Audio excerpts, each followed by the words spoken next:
We are going to talk today about how do you find more high ticket clients. And I know this is a big topic because I see a lot of you that is something that maybe you're struggling with or asking about. That's completely normal. And for many of you, it's not that you've never booked any high ticket clients. Maybe you have in the past and you're curious, like, how do we get more of them? The experience was so much easier. This is more the direction I'm wanting to take my business. And so now is the time where you're wanting to dive into that more. We're going to dive into that today about where you can find more of them, how you can book more of them.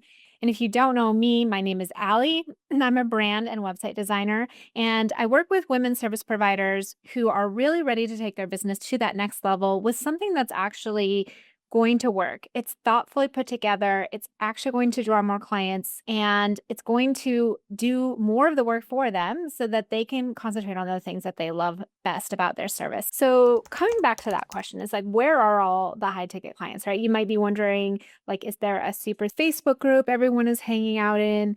Are they so successful that they just don't need to be on social? So they're just not here where we are on Facebook or on Instagram or wherever you hang out. Are they in like these exclusive masterminds that the rest of us don't know about or something like that?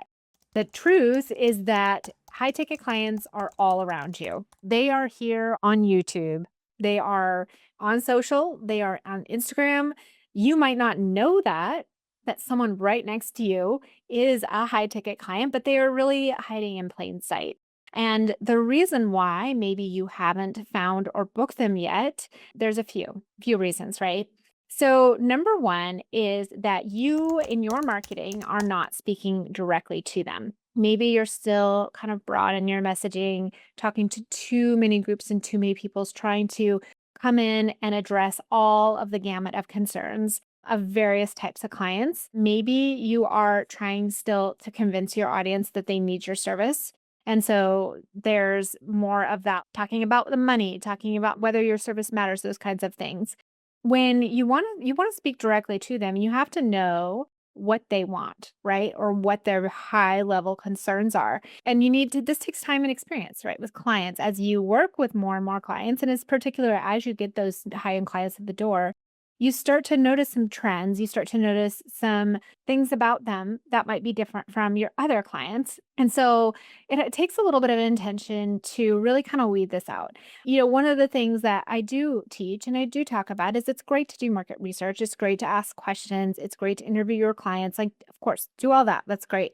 One thing that I heard recently that really kind of, sparked some interest is I was listening to another kind of prevalent marketer in the online space, and is James Wenbor. He talks about watching people's behavior. And he always quotes that quote about like Ford once said that if I had asked people what they want, they would have said they wanted a faster horse. So sometimes your clients don't necessarily know exactly what they want or what they need. They think they want something and maybe it's different. That's very common. And so it's important to not only just ask people, but also watch their behavior.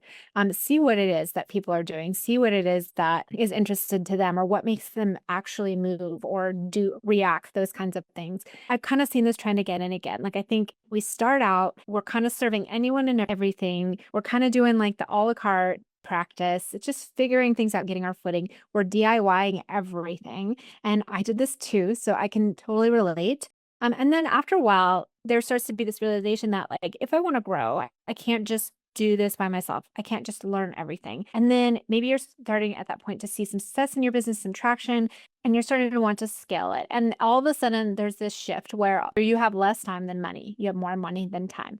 So, a lot of high ticket clients have reached that place in their business where they kind of did the DIY route. They don't want to be convinced of anything. They're not really concerned so much about the money and the investment. They're more concerned about what results they're going to get.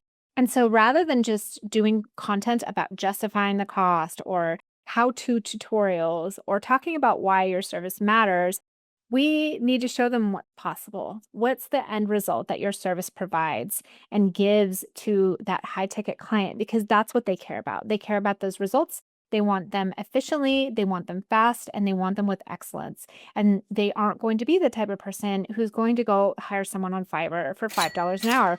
They want the real deal. And so you can position yourself as that person, that solution to that problem through your content and on social media by kind of getting away from that how-to tutorial content. And that doesn't mean that you could never do some of that stuff or that you can never talk about why your service matters, but really focusing on like the results it's going to make, the impact that it's going to have in their life. And, I've been speaking mostly in the B2B space when I'm talking about this, but I think this also applies to other types of clients in the service-based model. So, when you're a health coach and you're looking for higher ticket clients, again, they're not in the DIY mode. They're not wanting to just figure everything out themselves. They're ready to kind of get the help they need. They want the A to B route that's quickest possible, and they know they need help. So there's no convincing that needs to be done. And this is something that I'm still learning in my business too. That's a shift that I have been making over time. The second reason maybe why you're not finding more high ticket clients is that your branding isn't for them. Maybe it's generic, maybe it doesn't look super professional or thoughtful, and you might have kind of come to this realization that maybe there's some missing pieces, there's some gaps in your visual brand and also the strategic part.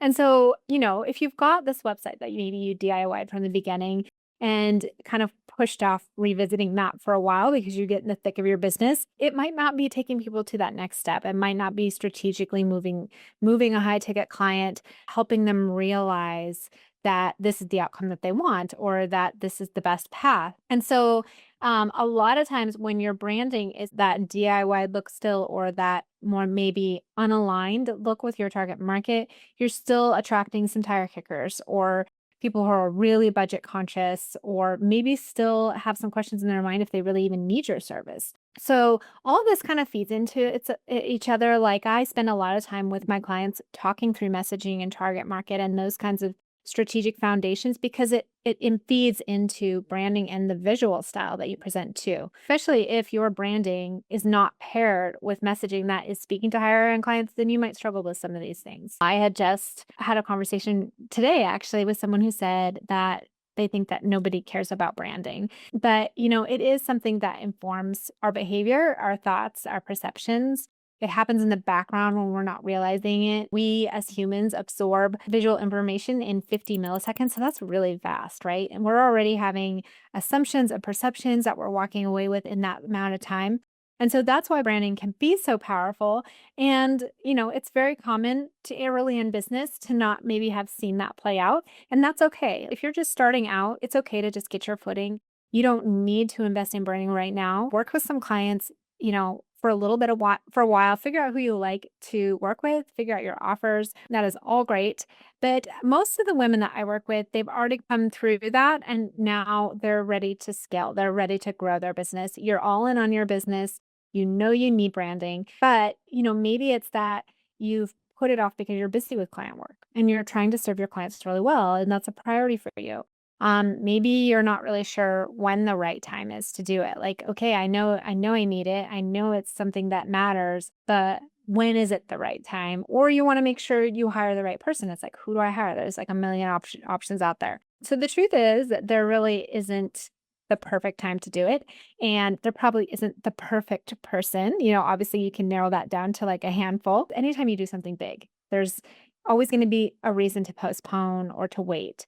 But the longer that you postpone it, the longer you will postpone the results. If you want to start working with more ideal, higher paying dream clients, the best time to start is now.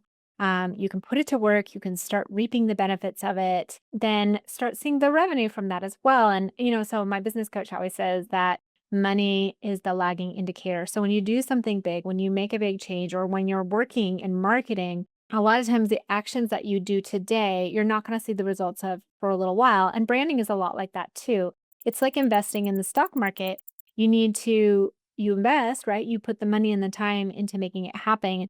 But sometimes the returns take time to build. It's like a snowball effect. Now it is a great time to put that investment in so you can start making those returns sooner. It's going to take a little bit of diligence to make sure that you find someone who's a good fit. I generally tell people if you're looking for a brand stylist, like make sure you, first of all, hire someone who thinks about it strategically, that they're not just there to like create a logo for you out of thin air, that they're going to do some more comprehensive branding strategy. And then, you also want to look for someone who has like a similar style that if you look at their work and it is more in line with the style that you're going for. There are so many different styles out there, and people kind of tend to have their range. If someone is doing work that's wildly different than from what you want, that's probably not a good fit for you. But the last thing I would say is that trust yourself to make the right decision. So whatever might be stopping you in that area and moving forward with your branding, feel free to drop that in the comments too. I'd be curious, like if there's a reason why you might be postponing that.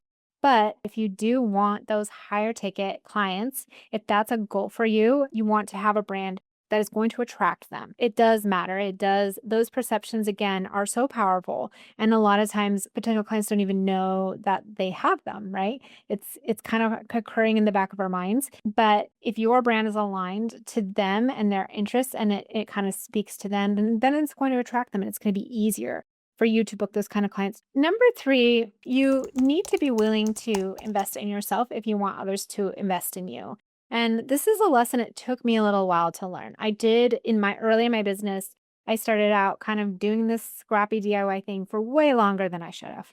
And so looking back, I'm like, man, if I had just kind of taken the risk, I am a little risk adverse. If I had just kind of taken the leaps and taken the risks, I probably would have grown faster. I don't think you need to be making as much money or be in the exact same place as your clients necessarily. But I do think there is something that happens in your mindset when you're able to invest in your business that really helps shift your thinking and helps you better understand the type of person that you want to work with.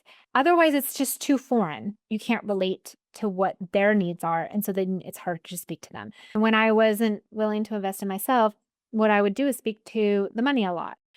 Or I would speak to like I would be more on the convincing side. And it's almost like I was projecting my scarcity mindset on my potential client. And so, of course, I attracted more of those types of people who had similar mindsets as me. So your thinking shows when you sell, and it might be raising concerns in the heads of the people that you're, talking to.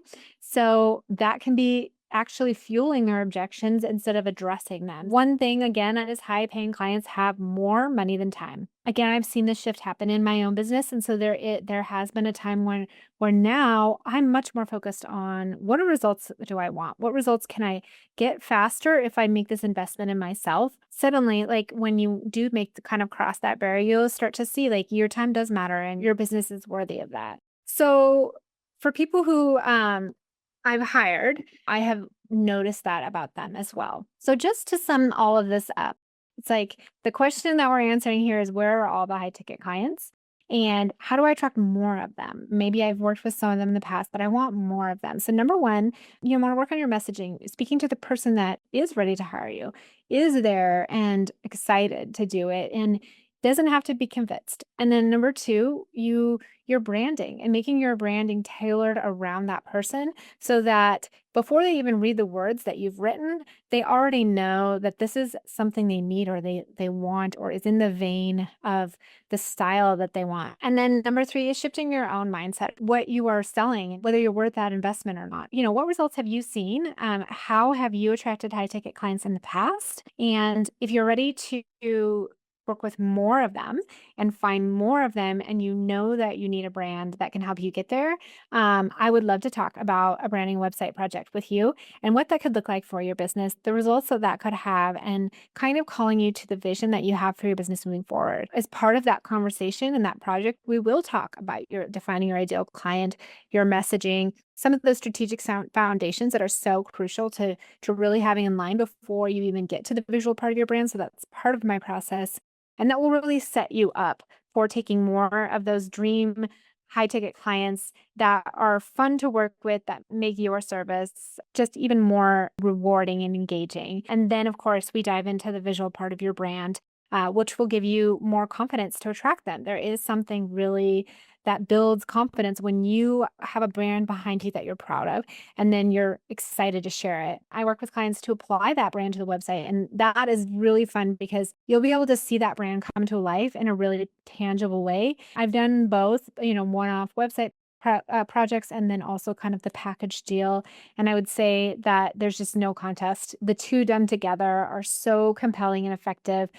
It's really fun. You can see the difference in my portfolio with the websites I've done with branding and those without, who maybe just came to me with, oh, here's use these colors and these fonts. But when we do things thoughtfully, the end result is really powerful. And that is where you will find that sweet spot where those high-end ticket clients are coming out of the woodwork and wanting to work with you. And so if that's you, let's talk, but call in the comments. And otherwise, let me know if you have any questions about this topic, and I will see you all next week.